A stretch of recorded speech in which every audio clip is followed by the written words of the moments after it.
Okay, नमस्ते everyone.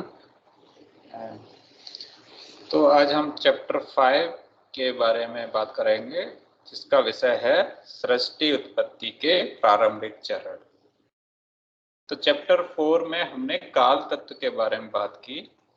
काल तत्व कब बनता है? जब सृष्टि का निर्माण होता है प्रकृति में, और जब ईश्वर की जब कामना होती है सृष्टि बनाने की, तो वो क्या करते हैं पहले वो परा ओम रश्मि को वाइब्रेट करते हैं प्रकृति में। तो परा ओम रश्मि है वो सत और रज जो गुण हैं प्रकृति के, उनको जो अव्यक्त रूप में है उन्हें व्यक्त रूप में कर देती है, और सत और रज गुण मिलके काल तत्व का निर्माण करते हैं। तो इस तरह से प्रकृति में एक विकार पैदा हो जाता है, और यही विकार जो ब्रह्मांड के बनाने में सहायक होता है। तो जब ये विकार पैदा हो गया तो प्रकृति में बल और क्रिया का बीज हमने रख दिया। तो उस पहली स्टेट को, जो कि प्रकृति की जो पहली अवस्था है, जब उसमें विकार पैदा हो गया, उस अवस्था को हम महत तत्व कहते हैं। तो महत तत्व क्या है? महत तत्व उस प्रकृति की पहली जो अवस्था है, उसमें जो बल है और जो क्रिया है वो बीज रूप में रहते हैं, और जो विकार है वो इस यूनिवर्स के विभिन्न पदार्थों को बनाने में सहायता करता है। तो महत तत्व के क्या क्या गुण हैं? महत तत्व बहुत ही सूक्ष्म पदार्थ है, और इसमें बहुत ही सूक्ष्म परंतु व्यापक बल और अति मंद अव्यक्त दीप्ति से युक्त होता है। यही महत तत्व पहले एक्शन और रिएक्शन के गुणों से युक्त होता है, और उस एक्शन और रिएक्शन से क्या होता है? डिफरेंट सब्सटेंस और वेरियस सब्सटेंस या पदार्थों का निर्माण होता है। तो महर्षि दयानंद सरस्वती ने भी जो कारण विद्युत है, जो पहली फॉर्म में है, सबसे सूक्ष्म अवस्था इलेक्ट्रिसिटी और विद्युत की सबसे सूक्ष्म अवस्था को भी महत तत्व में बताया है। और महत तत्व क्या काम करता है? यह सारे दूसरे पदार्थों को भी कंट्रोल करने में की इसकी क्षमता होती है। इसका मतलब बहुत ही सूक्ष्म बल अब उत्पन्न हो गया है।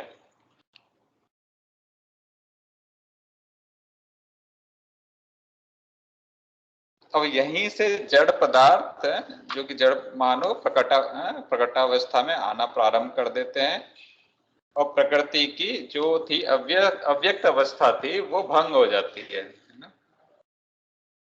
इससे क्या होता है कि ये पदार्थ है, जो महत पदार्थ है, ये सभी पदार्थों को धारण करने में समर्थ होता है।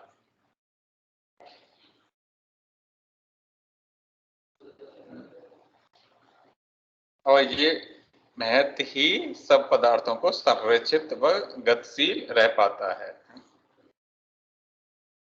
तो महत तत्व में एक्चुअली होता क्या है? इसमें अट्रैक्टिव या आकर्षण और पेनेट्रेटिव में और भेदक बल उत्पन्न हो जाते हैं। जो पहली बार जो बल उत्पन्न होते हैं, प्रकृति तो साम्यावस्था में, वो तो अव्यक्त अवस्था में, वहां कुछ नहीं हो रहा। तो जो पहली बार जब उसमें अट्रैक्टिव और पेनिट्रेटिव फोर्स पैदा होते हैं, आकर्षण और भेदक बल पैदा होते हैं, तो उस अवस्था को हम महत तत्व कहते हैं। अब महत तत्व के बाद अहंकार आता है। तो अहंकार क्या है? अहंकार और कुछ नहीं, जो महत तत्व की एडवांस फॉर्म है या आगे की अग्रिम रूप है।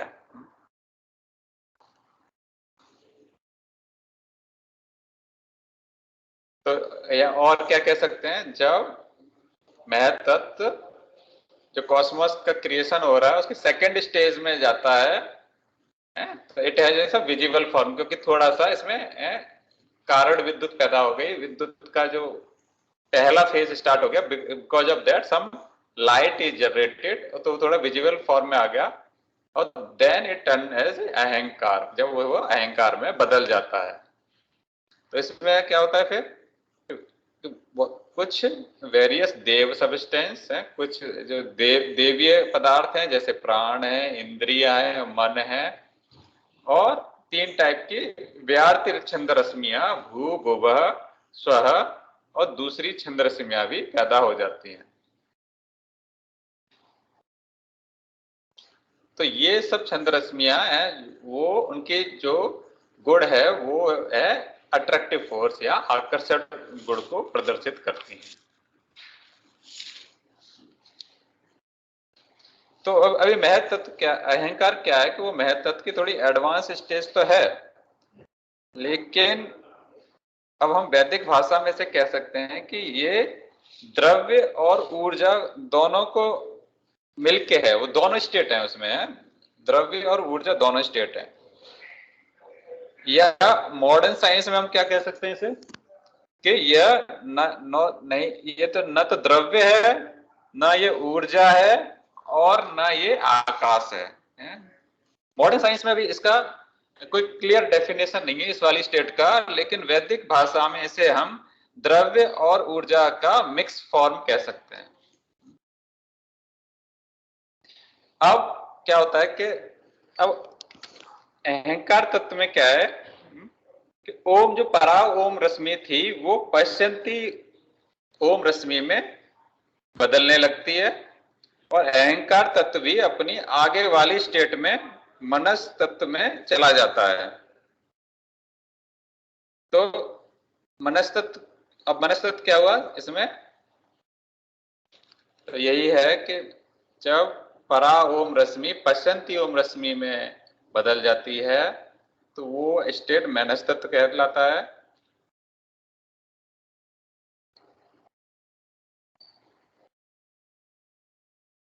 अब दूसरी फॉर्म क्या हुई,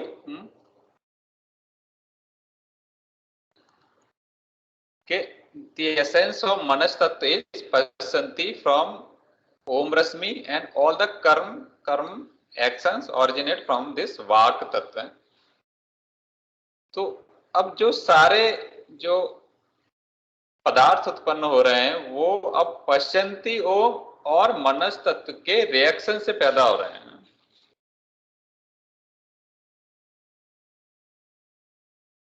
और पश्चंती ओम का क्या क्या गुण है, क्या कैरेक्टरिस्टिक है उसकी, कि वो बहुत ही सूक्ष्म है, it has zero frequency, very subtle frequency, बहुत ही सूक्ष्म फ्रीक्वेंसी है, और फ्रीक्वेंसी क्या होता है 1/λ वेवलेंथ या तरंग दैर्घ्य कहते हैं, and has a infinite wavelength. तो मनस तत्व भी एक स्टेशनरी रहता है, उसमें पश्चंती ओम इनफाइनाइट वेवलेंथ की पश्चंती ओम होती है, जो कि जो पूरे जो अवकाश रूपी आकाश तत्व में फैली रहती है। मनस तत्व भी चारों तरफ समान रहता है, पूरे मनस तत्व में, पूरे अवकाश रूप में वो समान होता है। और मनस तत्व में जो भी एक्शंस और रिएक्शंस होते हैं वो इसी पश्चंती ओम रश्मि की वजह से होते हैं।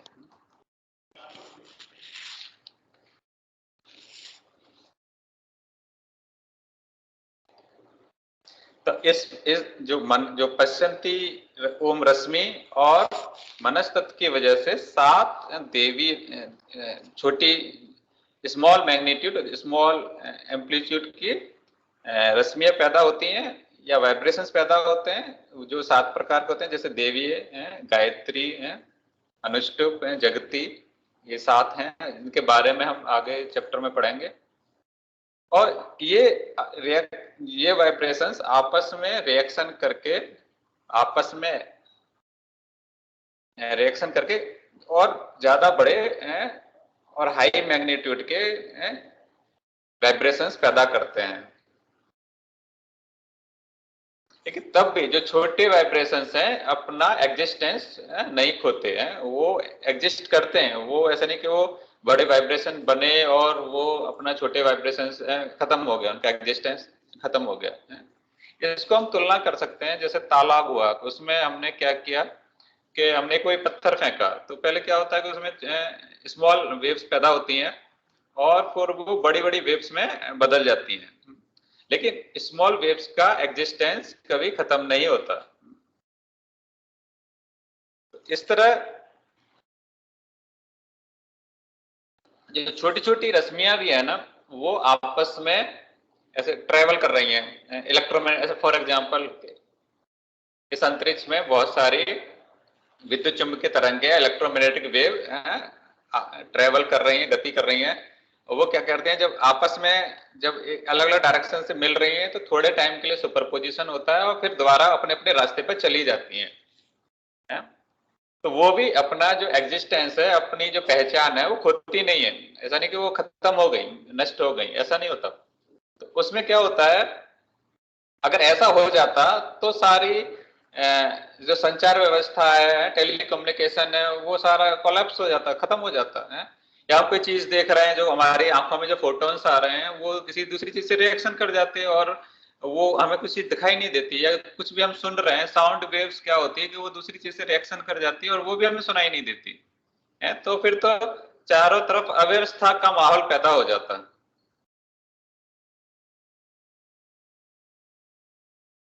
और जब हम छंद रश्मियों को देखते हैं, तो अगर हम उनके छंद रश्मियों को, अब उनके जो मंत्र हैं उनको देखें, तो उसमें हमें कोई ब्रेक सा लगा होता है क्या? जब आप देखेंगे ब्रेक होता है इस तरह से, है ना, कि ये ब्रेक है कि गायत्री छंद को ले हम कि तत्सवितुर्वरेण्यम, उसके बाद ब्रेक है। तो ये ब्रेक भी मरुत रश्मियां, जो मरुत वाइब्रेशंस है, उनको पैदा करता है या जनरेट करता है।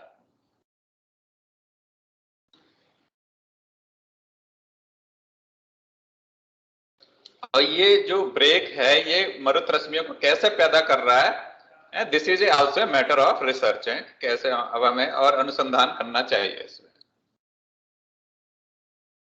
तो ये छंद रश्मियों से जो एलिमेंट्री पार्टिकल पैदा होते हैं, तो उनमें 4 जो गुण होते हैं, एट्रीब्यूट्स होते हैं। तो पहला क्या है, आवेश या चार्ज है। हर पार्टिकल एक चार्ज होगा, चाहे न्यूट्रल है चाहे पॉजिटिव है, इलेक्ट्रॉन नेगेटिव है, प्रोटॉन पॉजिटिव है, न्यूट्रॉन न्यूट्रल है। तो हर पार्टिकल अपना एक चार्ज होता है। दूसरा क्या, द्रव्यमान होता है, मास होता है उसमें, इलेक्ट्रॉन प्रोटॉन में कितना मास है। नंबर 3 रोटेशन या घूर्णन कहते हैं, जैसे इलेक्ट्रॉन भी वो स्पिन है उसका, अपने पृथ्वी है, पृथ्वी अपने एक्सेस पर रोटेट कर रही है, या सूर्य अपने एक्सेस पर रोटेट कर रहा है। और चौथी क्या चीज हुई, मोबिलिटी है, कि वो गतिमान अवस्था में रहते हैं। इसलिए जगत, ऐसे पृथ्वी को भी जगत कहा गया क्योंकि वो गतिमान है। तो ऐसे नहीं हम स्थिर हैं स्पेस में, तो वो क्या कि हम स्पेस में, पृथ्वी सूर्य के चारों तरफ चक्कर काट रही है, सूर्य मिल्की वे गैलेक्सी के चारों तरफ चक्कर काट रहा है, मिल्की गैलेक्सी एक बड़ी गैलेक्सी के चारों तरफ चक्कर काट रही है। तो सारे इस यूनिवर्स में सारी चीजें हैं वो गतिमान है, अपनी अपनी गति कर रही हैं। तो कैसे ये सब मनस तत्व में ये वाइब्रेशंस पैदा होते हैं और ये वाइब्रेशन है क्या, इनके क्या क्या गुण हैं, तो ये सारी चीजें हम अगले चैप्टर में डिस्कस करेंगे। Thank you very much.